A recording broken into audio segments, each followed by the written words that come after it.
Welcome to a special crossover edition of the Consumer Finance Podcast and FCRA Focus. I'm Chris Willis, the co-leader of Troutman Pepper's Consumer Financial Services Regulatory Group, and today we're doing this crossover episode to talk about the elephant in the room, which is the CFPB's ongoing FCRA rulemaking. But before we jump into that topic, let me remind you to visit our blogs and subscribe to them, TroutmanPepperFinancialServices.com and ConsumerFinancialServicesLawMonitor.com. And don't forget about our other wonderful podcasts. In addition to the two that we're recording today, we also have Unauthorized Access, which is our privacy and data security podcast, and Payments Pros, which is all about the payments industry. And those podcasts, like these, are available on all popular podcast platforms. And speaking of those platforms, if you like this podcast, let us know. Leave us a review on your podcast platform of choice and let us know how we're doing. And finally, don't forget about our really nifty mobile app. It's the best way to access all of our thought leadership content in one place. It has all of our blogs, all of our alerts, and all of our podcasts all in a convenient package, all in one mobile app on your device. And it's available for both Android and iOS. Just look in your app store for Troutman Pepper and you'll find it with no problem. Now, as I said, we're recording a crossover episode today, so let me just let Dave Gettings, who's the regular host of FCRA Focus, weigh in and welcome you to the podcast as well. Dave, are you out there? I am. Thanks, Chris. Appreciate the transition. We always love co-hosting podcasts with the Consumer Finance Podcast. We've had a lot of opportunities to do that recently with the CFPB's work and proposed rulemaking, so it's always good to be here. Also, given the guests today, Ron Raether and Phan, I thought it'd be a really good time for our grand announcement that Kim will be assuming a larger co-hosting role of the FCRA Focus podcast. She's been a guest so many times and does such a great job, and frankly, I need the help, that we thought it'd be fantastic if she'd co-host. She also brings a really unique regulatory experience to FCRA Focus, given my predominant focus on litigation and compliance. So we think it'll be a great angler for listeners. My only hope is that she does not transition me completely out of this volunteer unpaid hosting job. So Kim, don't do too good a job. And with that, Kim, do you want to introduce yourself briefly? Thank you very much, David. I'm so excited to be able to co-host with you. You've been such a great host over the past year, and I am honored and feel privileged to be able to join you in that role in the coming years. It's been a long road with the FCRA. I've been working on that my entire career and working on it for the perspective of both consumer reporting agencies as well as end users and furnishers. So being able to offer some of the regulatory perspective to offset and complement the litigation focus that you bring, I think is going to be a great opportunity for our listeners to get a full picture of what's going on with the FCRA. And this is, again, the perfect podcast to talk about that, since we'll be talking about the upcoming rulemaking. But before we jump into that, I wanted to make sure that Ron Raether, my co-speaker for today, also has the opportunity to introduce himself. Look at you co-hosting already, transitioning to introducing Ron. That's very nice. Well done. Yeah, I'm just happy that the surprise announcement wasn't something that was unexpected to me. I'm glad, Dave, you didn't throw something new in my desk and my table. Ron, you're also co-hosting. Congratulations. We'll fit that into the schedule somewhere, Dave. So I'm Ron Raether. I co-lead the privacy and cyber group here at Troutman. I am excited to be able to participate in this podcast, especially on a topic that's near and dear to me, and that's pushing back on the attempts to overexpand the Fair Credit Reporting Act into areas that Congress never intended it to apply. I think that's a fight that I've been embattled in for almost 15 years now. And I think it's going to be an interesting podcast for the audience to hear how that SBREFA process went and Kim's perspective as well as my perspective on that process. Okay, well, Ron, welcome to the podcast. And Kim, congratulations on FCRA Focus. Listeners to the Consumer Finance Podcast also know that Kim is a regular participant on our podcast, so I hope she'll still see fit to join us on the Consumer Finance Podcast from time to time. She signed a non-compete, actually, Chris, when she agreed to co-host, so I don't think that's going to happen anymore. Damn you, Dave. Well, while we're all together, let's talk about what we did come together to talk about, which is the FCRA rulemaking. Just by way of background, on September 21st, the director of the CFPB, Rohit Chopra, and the vice president, Kamala Harris, announced this rulemaking effort under the FCRA, and the CFPB quickly got to work and convened a small business review panel, which met over the course of October 2023, and the small business entities that participated in the SBREFA panel had their comments due at the beginning of November 2023. With that little bit of background, we wanted to get together and talk about what's going on with the FCRA rulemaking. What does the SBREFA process tell us? In other words, what do we know and what do we think is coming next? So Dave, why don't I let you take over and start going through some of the questions we're going to talk about today? Yeah, of course. The CFPB press release really focused a lot on the removal of medical debt from credit reports, kind of bearing the lead. So Ron, would you mind talking a little bit about what the CFPB's plans are for data brokers who have not generally been regarded as, well, not generally, have not been regarded as CRAs? How is the world potentially changing for data brokers, and what have we learned from the SBREFA process? Dave, what I would start with is, what did we learn from the SBREFA process? And I would say not much. The CFPB's approach in this particular instance, in terms of disclosure, being open, and frankly, allowing for an honest and constructive dialogue with the SBREFA participants, the SERs, is quite remarkable to me how little we actually learned from the CFPB as to their intents with respect to, I would say, with all of the topics. But with your question with respect to data brokers and data aggregators especially, and I think it's remarkable in other respects because the CFPB seems to be blindly following direction from pundits on the consumer side that, to me, are arguing for an overexpansion and application of the Fair Credit Reporting Act. And they're almost doing so blindly without acknowledging the plain text and the language of the FCRA. What's interesting to me, and we'll talk a little bit more about this later, is courts continue to read the FCRA consistent with its plain language. Recently, the Western District of Washington denied a plaintiff's attempt to amend their complaint. And Dave, you know from doing litigation, making a futility argument in the context of a motion to leave is a steep hill for a defendant to climb. But the court in the Western District of Washington denied leave to add to a complaint a data broker, finding that plaintiff had failed to establish, overcoming the futility point, that data broker in providing medical information to a consumer reporting agency fell within the definition of consumer report. I use that as an example to go back to your original question of how remarkable it is that the CFPB didn't attempt to try to tackle that question at all. And I know Kim, who was intimately involved in the SBREFA process and did an amazing job helping shepherd that process on behalf of a number of participants in that process, can add even more light and context to my comment. Well, thanks for that, Ron. And it was certainly an interesting but frustrating experience working with the CFPB through this. And while the CFPB prides itself on pursuing UDAP, unfair, deceptive acts and practices across various industries, I think you could argue that their rulemaking process thus far could potentially be argued as a UDAP.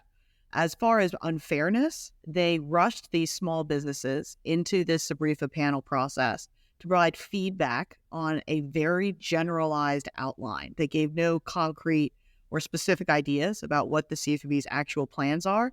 And keep in mind, these are small businesses. These are folks who run their own companies, have a full-time job, can't drop everything and review hundreds of pages of outline, put together concrete numbers on the potential impacts of these rulemakings on them. And one of the questions that was raised during the panel process was, hey, CFPB, you really haven't given us a ton to work through. It's only been a couple of weeks for us to digest this. Once you have more concrete proposals to present, will you be calling us back? And the CFPB's clear and resounding answer was no. The other potential UDAP I see here in this process is that the CFPB, Dave, as you noted, focused very much on just the medical debt aspect of the rulemaking in their press release and also in comments, in subsequent remarks and public statements, which I think is broadly deceptive as to the nature of this rulemaking, which will be a broad-based revamping of the FCRA, which hasn't been substantively amended since the FACTA amendments back in 2003, so over 20 years. And not only are they addressing medical debt, they're changing the interpretation of definitions like what constitutes a consumer reporting agency, what constitutes a consumer report. They are imposing new obligations on furnishers with regard to disputes, legal disputes, and what they characterize as systemic disputes. as well as new obligations on end users with regard to permissible purpose, revamping entirely what it requires to get the written instructions of a consumer, as well as narrowing the scope of the catch-all permissible purpose, legitimate business need, which has been around forever. And again, the CFPB has decided they're just going to override 50 years of interpretive guidance from the FTC and case law and just come up with their own interpretations. Again, they're not telling anybody, especially the small businesses, what those exact changes are going to be, but it is clear that they're going to be significant. Yeah, it's a good point, Kim. In terms of the Cliff Notes version, I think the biggest issues that we see coming down the pike are, one, data brokers and whether the CFPB tries to say that they are consumer reporting agencies. Two, credit header data and whether the CFPB tries to say that it constitutes a consumer report. Three, the potential narrowing or more significant restrictions of permissible purpose and permissible purpose documentation related to written instructions. And then four, for furnishers, the possibility of purported class actions for quote unquote systematic disputes. The construct of 1681 S2B has always been a real barrier to class actions for furnishers, maybe to the CFPB's dismay, but I think that's something furnishers really need to focus on going forward because it could be a significant issue. Ron or Kim, did the SBREFA process provide any insights that we didn't already know from the press releases and from the SBREFA outline, or are we just sort of waiting now on a proposed rule? The challenge, I think, and the frustration that I observed representing some of the small entities through this process was the CFPB, as Ron had already noted, was not what I would consider forthcoming about what their plans are. They were very opaque about what their intentions were with regard to specific changes that they plan to put into the draft rules. However, I think one thing that the small businesses specifically found to be frustrating was the reality that the CFPB essentially said this was a check the box exercise on their part. The SBREFA process is required by law for any agency that is planning a major rulemaking that will have significant impact on small businesses. And while it is required by law, it seemed like the CFPB was not taking it as seriously as they might to understand how these potential changes to the FCRA could impact smaller entities in the marketplace. Certainly, the CFPB has had plenty of fun jumping all over the big three credit bureaus over the last few years since it opened its doors, really. But there are many other entities in the consumer reporting marketplace that could potentially be impacted. And considering what material consequences could be to those entities, whether that's market consolidation or exit from the marketplace altogether, that could have potentially negative impacts on consumers that we would have hoped the CFPB would take into consideration, but unclear to what extent they're going to be listening to any of that. And we will see to what extent they decide to consider these in the draft rules. There will be a SBREFA report that is released in the coming months. The CFPB is required to release that SBREFA report within 60 days of impaneling the small business panels. So hopefully it will show some consideration by the CFPB into the concerns and issues that were raised by the small businesses, but it doesn't seem like there's much hope there. The CFPB seemed pretty set in what they're deciding to do and did not look like they were going to take much into account as far as steering the ship away from where their current course is because of those concerns raised by the small entities. Kim, one quick follow-up just on the proposed rulemaking. Will the CFPB circle back to the small businesses once there's actually a proposed rule, or is this the last we're going to hear from that with respect to small businesses? We asked that question. Are you going to bring back the small businesses once you have draft rules, once you have something more solid for us to assess with regard to potential financial impacts to the smaller entities? And they said no. This was the one bite of the apple for those entities. And while they can submit public comments like everybody else down the road when draft rules are released, they won't have another opportunity to voice those concerns directly with the CFPB in the same kind of small business panel discussion. Thanks for that, Kim. And Rod, I'd like to talk with you now for a minute about potential fallout from the rule if it gets finalized along the lines that's been suggested by the CFPB in the SBREFA outline. You, of course, defend a lot of FCRA litigation, as you referenced when introducing yourself, and a lot of times in situations where consumers are asserting that someone's a CRA when really they're not. But given the many new compliance obligations that look like they would be imposed if this rule were finalized, do you think we should anticipate an increase in FCRA litigation if and when the rules are finalized and if they survive a legal challenge? Chris, based on my experience, we can anticipate an increase in FCRA litigation regardless of what the CFPB does. There's certainly a sufficient ecosystem already out there of individuals that are willing to bring cases, and I will say regardless of the merit or frankly whether it's actually offensive, which kind of brings me back to a couple of points to make. One is, my grandfather used to say, if it ain't broke, why fix it? And one of the things that the CFPB, I think, has failed to do, and the SBREFA process was, I think, the form in which to have that discussion, because it does allow for a discussion. It's just not as a formal process as the rulemaking. But that's what is broke. And I don't think anything is broke. What I will say is that the FCRA is probably one of the oldest privacy statutes out there. It's based on a lot of core privacy issues. The attempt to try to extend the Fair Credit Reporting Act into unintended spaces could have dramatic consequences. And I think likewise, in terms of how we end up dealing with those issues in litigation, should the CFPB pass the expansive rulemaking as suggested in the outline provided during the SBREFA process. If we're going to break the mold, because I think the FCRA is a very well-established 50-year mold of how our society has been dealing with these issues. So if they're going to crack that mold with respect to the definition of consumer report, for example, and expand that now to products that were never intended to be covered by the FCRA, let me give you an example. Identity verification products. If we're going to crack that mold and say those are now covered by the FCRA, you got to shatter the mold entirely. And what do I mean by that? The accuracy requirements have to relate to the utility of the product. And to me, a product that is being used to determine is somebody eligible for credit or housing, the utility of that and the accuracy requirements of that have to be different than a product that's being determined whether the person applying is using a synthetic identity to try and game the system, or they've stolen somebody else's identity and they're working to harm that individual.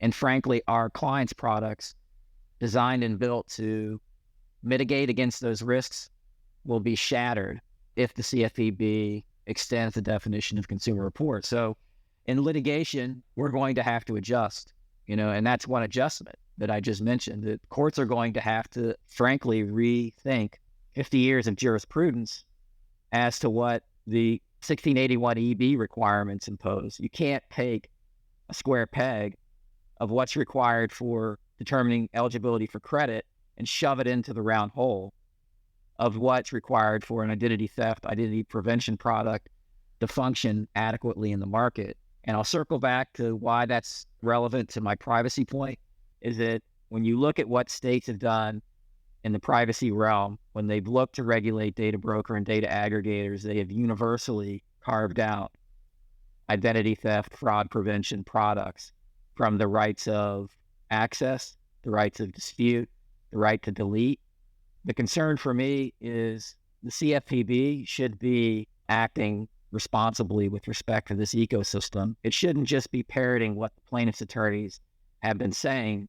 While I can understand a plaintiff attorney looking at a micro level, I'm just interested in how this affects my particular client. The CFPB should be looking at the macro level. The CFPB should be looking at how its conduct, its rulemaking is going to affect these markets as a whole, not just the individual consumer, but the effect that it's going to have on not just the identity theft and identity prevention markets, but frankly, this entire data ecosystem, and how I think the industry has already been acting responsibly, closing again with, if it ain't broke, why fix it? And I don't think that question's been answered adequately by the CFPB.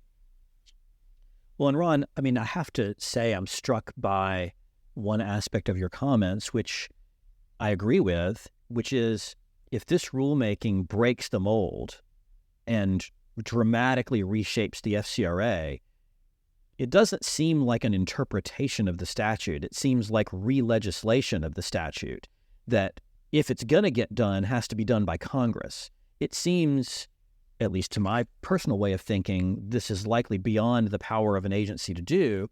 And I think the mood of the current Supreme Court is probably generally in the direction of restricting the ability of agencies to engage in this kind of dramatic change in the interpretation of a statute that's been around for more than 50 years. Yeah, no, I don't disagree. And I think that's going to be important. Although the practical reality is once the CFPB puts this chaotic rule, and I mean, it'll create chaos in the market. If this rule gets passed, it will take time before we get that clarity from the courts. Whether the CFPB in the legislative mandate and from an administrative law perspective acted improperly. And during that time, our clients, the industries, these markets that we've been talking about will be thrown into chaos. And I think that's an irresponsible act. I think it's an irresponsible act to create that level of uncertainty and chaos in the market. Again, where I don't think there's been a clear explanation as to what is broken and what needs to be fixed, other than maybe the CFPB is frustrated that Congress hasn't passed a federal privacy statute. But this rulemaking is not the means by which to address that issue. And I agree wholeheartedly with you, Chris, on that point. Kim, you had made some comments earlier in the episode about the fact that the SBREFA process is unusual in the sense that it seemed to have been rushed forward with not much opportunity for the small business panel members to provide real input into whatever the CFPB is eventually going to propose. And they're not going to redo the process once they actually decide more the direction that they're taking.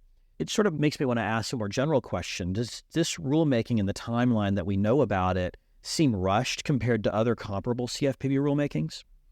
That's probably one of the most shocking aspects of what the CFPB is planning here. The CFPB, I think we all know, has not been shy about asserting their authority in various places, but they have had a very deliberative process when they have been undertaking major rulemakings. For example, when they issued Regulation F on the FDCPA rulemakings, that took them 7 years. And the recent open banking rules under Section 1033, the draft rules that they recently released as well, that was also a process that started in 2016, and now we're only seeing the draft rules now 7 years later.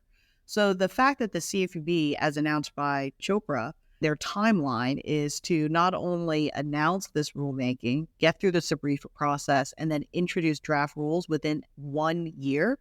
They want to have these draft rules out by next summer in advance of the 2024 elections. That is incredibly fast.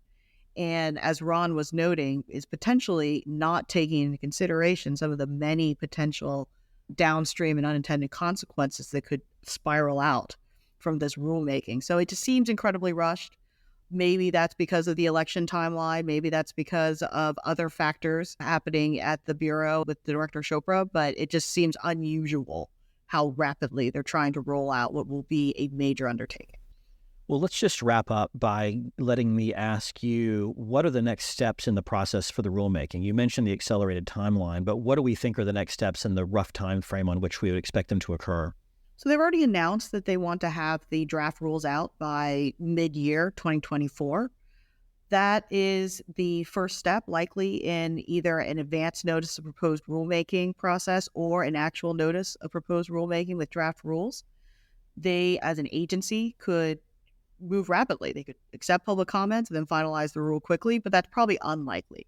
They will be almost certain to receive hundreds, if not thousands, of comments from the public on this particular rulemaking, which could delay the finalization of the rules until 2025, maybe even later.